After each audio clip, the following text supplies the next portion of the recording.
அன்னலாரின் அன்பு தோழர்கள் என்ற தொடரின் வரிசையிலே 9வதாக நாம் பார்க்கக்கூடிய இன்றைய சஹாபியினுடைய பெயர் சயீத் இப்னு ஸைத் ரலியல்லாஹு தஆலா அன்ஹு.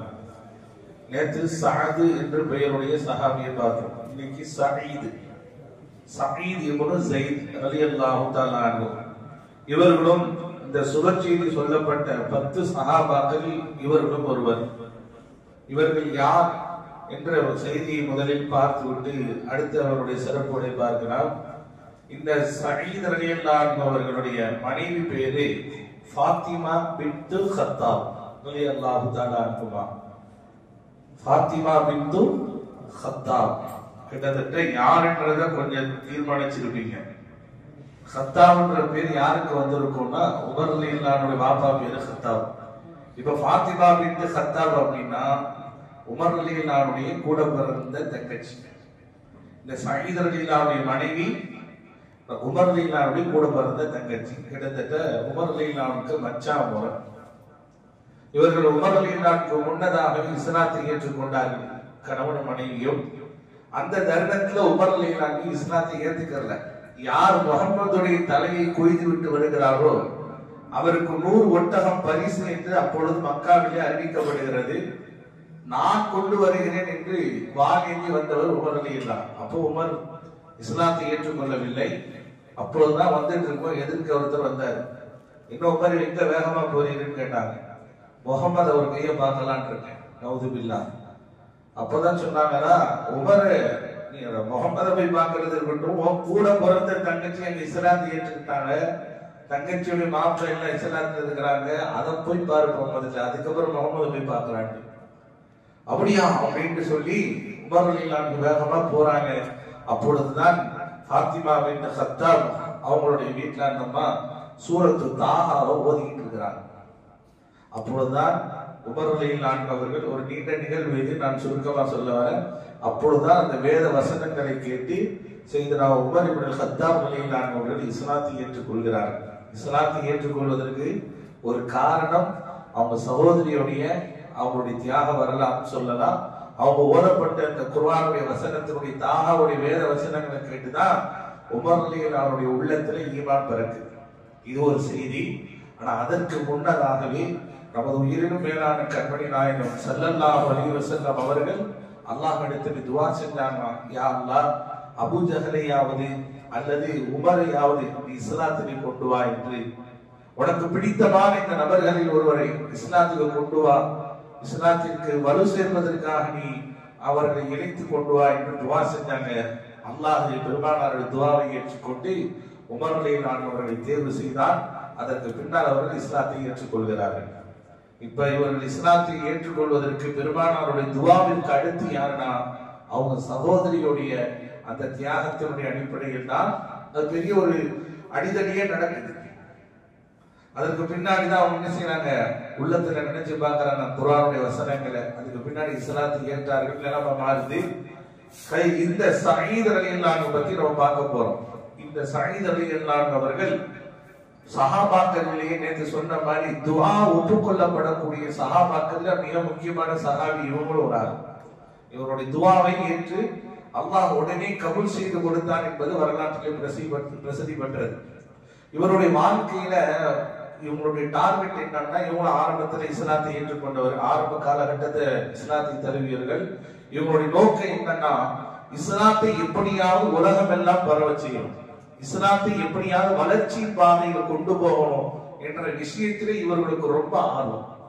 இந்த அளவுக்கு நான் உமர் ரலியல்லாஹு அன்ஹு வஃபாத் ஆயிட்டாங்க. உமர் ரலியல்லாஹு அன்ஹுடைய வஃபாத் ஏற்பட்டிருக்கு. இந்த சயீத் ரலியல்லாஹு அன்ஹு ஓன்னு அழுகுறாங்க. எல்லாரும் கேட்கறாங்க, என்ன சயீதே எதுக்கு இப்படி அழுகுறீங்க, மச்சான்றதுக்காகவா? நமக்கு எப்பமா இல்லையா தங்கச்சி மாப்பிள்ள, அதனால உறவனாக இப்படி அழுகுறாரான்னு சயீத் ரலியல்லாஹு அன்ஹு சொன்னாங்க, நான் உமருக்காக அழுகல, நான் உமருக்காக அழுகல.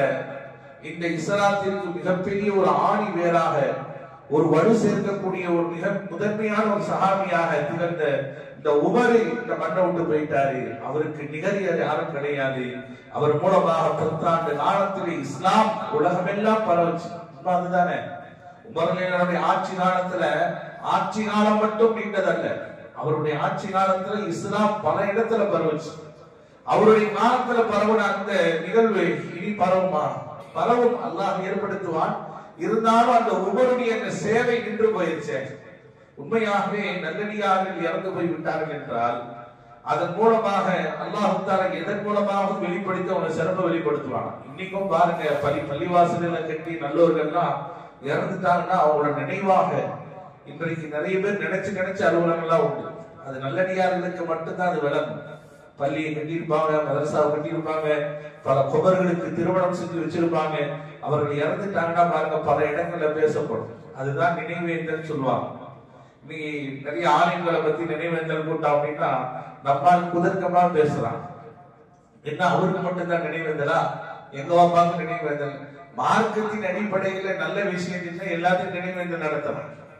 இங்க சமீபத்துல நடத்தப்பட்ட நினைவேந்தல் கூட இவருக்கு நடத்தணுமா அவருக்கு நடத்தணுமா?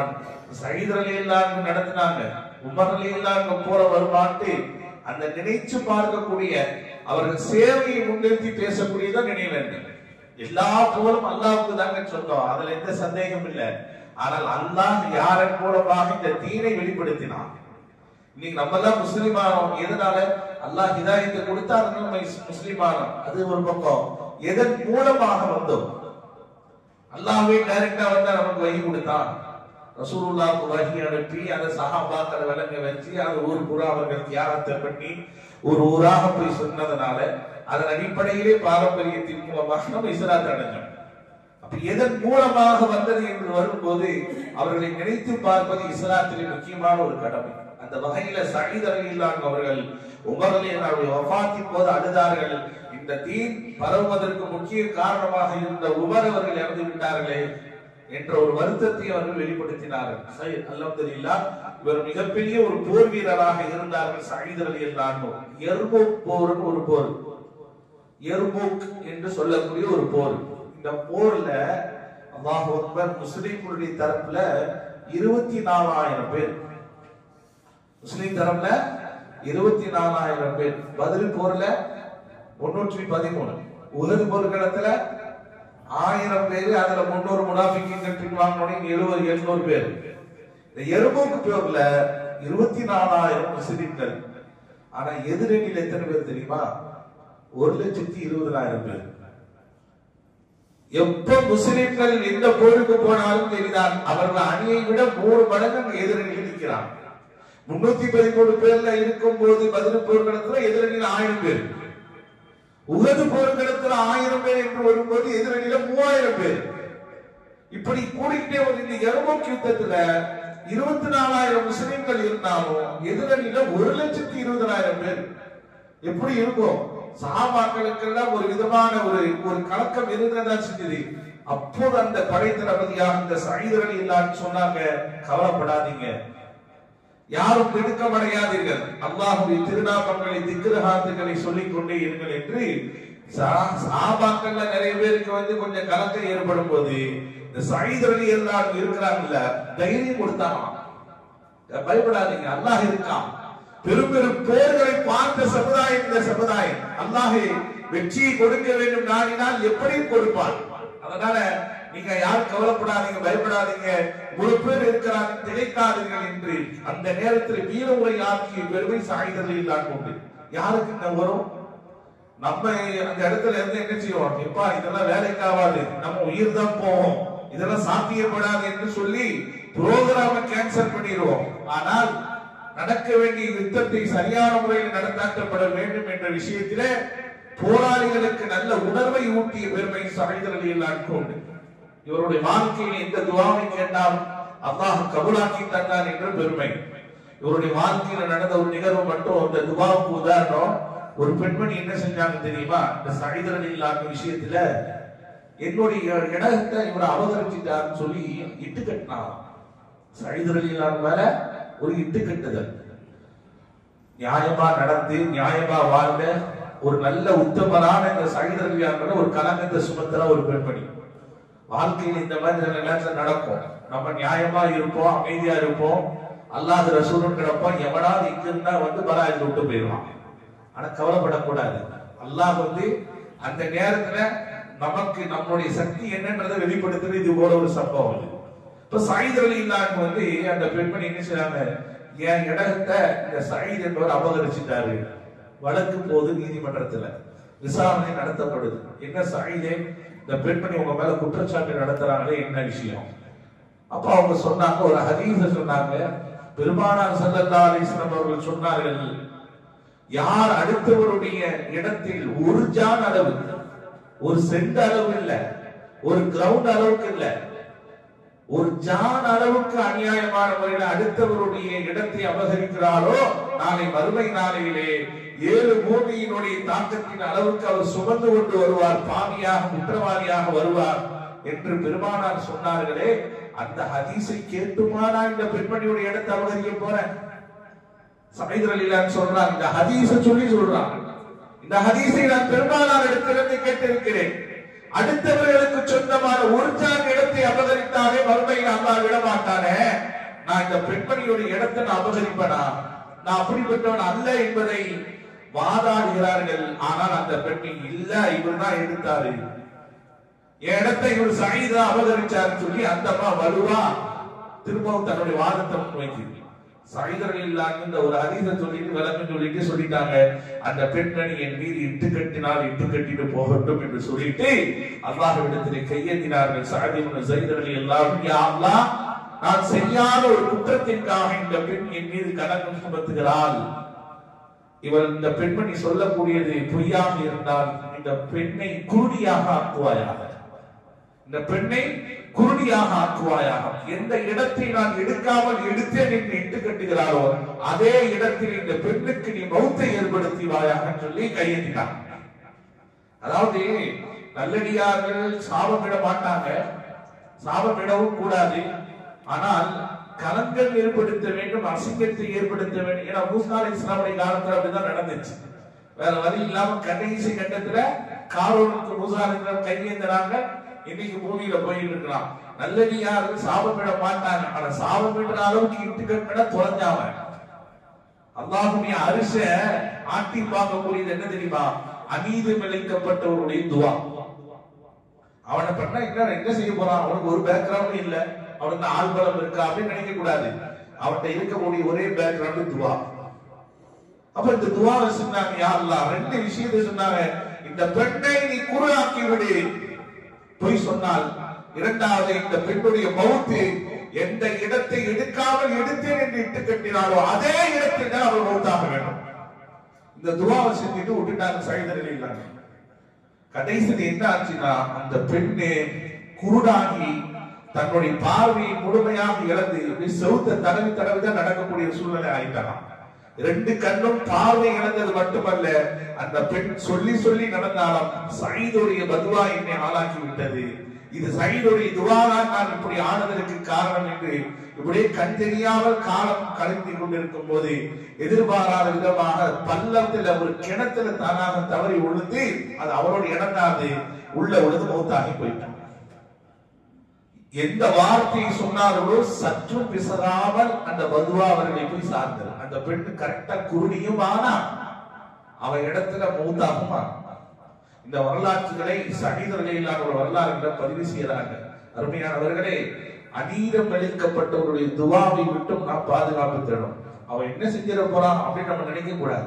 ஒரு வாட்டி உமர் ரலியல்லாஹு ஒரு ஏழை மிஸ்கின் வந்து கேட்டாங்க, எனக்கு ஏதாவது உதவி பண்ணுங்களேன் அப்படின்ட்டு.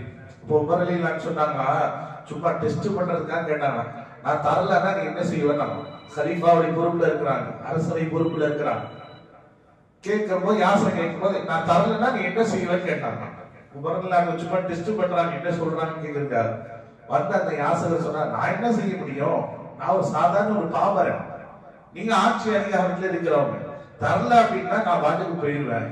ஆனா மறுமை நாளையில விசாரணை என்று வரும்போது ஒரு மக்களுடைய தேவையை பூர்த்தி செய்து வைக்கவில்லை இந்த உமர்ன்னு சொல்லுவேன் நான். நல்லா மறுமை நாள்ல விசாரணை வரும்ல, அவ மக்களுடைய தேவையை என்ன என்று பார்க்கக்கூடிய பொறுப்பு ஆட்சியிலே இருக்கக்கூடிய உங்களுக்கு உண்டு. எங்கள் தேவை நிறைவேற்றி வைக்கவில்லை என்றால் உங்களுக்கு எதுக்கு ஆட்சி? அந்த மறுமை நாள்ல வரும்போது இந்த விசாரணை வரும்போது நான் விட மாட்டேன் அப்படின்னு உமர் ரலியல்லாஹு ஆடி போயிட்டாங்க. அழுதுட்டு எப்பா நான் சும்மா தான் தரமாட்டேன்னா இல்ல தாராளமா இருக்கிறத கேட்டு கொடுத்துருவாங்க. அவங்க என்ன கேட்டு வந்தாலும் தூக்கி கொடுத்தாங்க. அதாவது மறுமை நாள்ல இந்த விசாரணை என்று வரும்போது யார் யாரெல்லாம் பாதிக்கப்பட்டார்களோ அவர்களுக்கு தீர்ப்பளிக்கப்படும் என்று ஒன்று இருந்தாலும் துனியாவில் மாத்திரம் யாருடைய கல்மையும் அநியாயமான முறையில் பழி சுமத்தி விடக்கூடாது. அந்த பதுவா இருக்கு தெரியுமா? அல்லாஹ் மறுமை நாள் வரைக்கும் பிற்படுத்த மாட்டான், கபர் வரைக்கும் பிற்படுத்த மாட்டான். துனியாவிலேயே அதற்குண்டான தண்டனையை கொடுத்துதான் மூத்தாக்குவான். அதனாலதான் அநீதி இழைக்கப்பட்டவருடைய பதுவாவை இட்டும் பாதுகாப்பு தேடிக் கொள்ளுங்கள். அவர்கள் மீது அநியாயமாக இட்டு கட்டுதல், சொல்லாததை சொன்னேன் என்று சொல்லுதல், இது போன்ற விஷயங்கள்னா அவர்களுடைய பதுவாவுக்கு நீங்க ஆளாக வேண்டியது வரும். எந்த ஒரு விஷயமா இருந்தாலும் பல விஷயங்கள் நம்ம காதுக்கு வரும். அப்படியா கேட்டுட்டு விட்டுருணும். அப்படியா கேட்டுட்டு என்ன செய்யணும்? சரி அல்லாஹ் போதுமானவன், அல்லாஹ்வுக்கு எல்லாம் தெரியும் விட்டுட்டோம். நம்ம எல்லாம் நம்பி அதை 4 பேர்கிட்ட சொல்லி அவதூறு பரப்பி அவர்களை இழிவுபடுத்தி கேவலப்படுத்தணும்னா அல்லாஹ் கொடுக்கிற தண்டனை என்ன தெரியுமா? அவன் மௌத்தாகிறதுக்கு முன்னாடி யாரை பத்தி என்ன கேவலப்படுத்தினானோ அந்த கேவலத்திற்கு அவனை ஆளாக்கப்படாம மௌத்தாக்க மாட்டான். அதுதான் பெரிய ஒரு எச்சரிக்கை. அந்த விஷயத்தில் தான் சயீத் ரலியல்லாஹு விஷயத்தில் அந்த பெண்மணி பண்ண தப்பு கடைசியில் அப்படியே அந்த பெண்மணியுடைய வாயிலே வந்துச்சு. சயீதுடைய பதுவாதான் நான் இந்த நிலைமைக்கு ஆளானதுக்கு காரணம். அல்லாஹ் சொல்ல வச்சுட்டானா? அதாவது தண்டனை ஒரு பக்கம் இருக்கு, ரெண்டாவது நான் தான் தப்பு பண்ணேன், நான் தான் சயீத் மேல இட்டு கட்டிட்டேன், என் மேலதான் குற்றம், நான் தான் தப்பு பண்ணிட்டேன் என்ற வார்த்தையை அந்த பெண் மூலமாக விவரிச்சு. நீ நீதிபதிக்கு முன்னாடி போய் வாதத்தை முன் வச்ச, உன்னுடைய வாதத்தை முன் வச்ச, உன்னுடைய கருத்தை முன் வச்ச, ஆனா அல்லாஹ் பிற்காலத்துல எல்லாத்துக்கும் புரிய வச்சுட்டான். அருமையானவர்களே, இந்த சயீத் ரலியல்லாஹு துஆ அந்த அளவிற்கு வலிமை மிக்கதாகவும் நல்ல போர் வீரராகவும் இவர்கள் திகழ்ந்தார்கள் என்பது வரலாறு. இவர்களை பார்த்துதான் நபி அவர்கள் இவர் சொர்க்கத்திற்கு சொல்லப்பட்ட சுபச்செய்தி சொல்லப்பட்ட 10 நபர்களில் ஒருவரும் இவர் என்று நபி அவர்கள் சொன்னார்கள். அல்லாஹ் தஆலா அப்படி உன்னதமான அந்த சஹாபியோடு சொர்க்கத்திலே ஒன்றிணைந்து வாழக்கூடிய நல்வாக்கியத்தை நமக்கு தந்தருவானாக. அவர்கள் எப்படி துஆ செய்தால் கபூலாகக்கூடிய ஒரு மனிதராக திகழ்ந்தார்களோ அதுபோல அல்லாஹ் நம்முடைய துஆக்களையும் கபூலாக்கக்கூடிய ஒரு நன்மக்களாக பெண்மக்களாக ஆக்கி அருள்வானாக.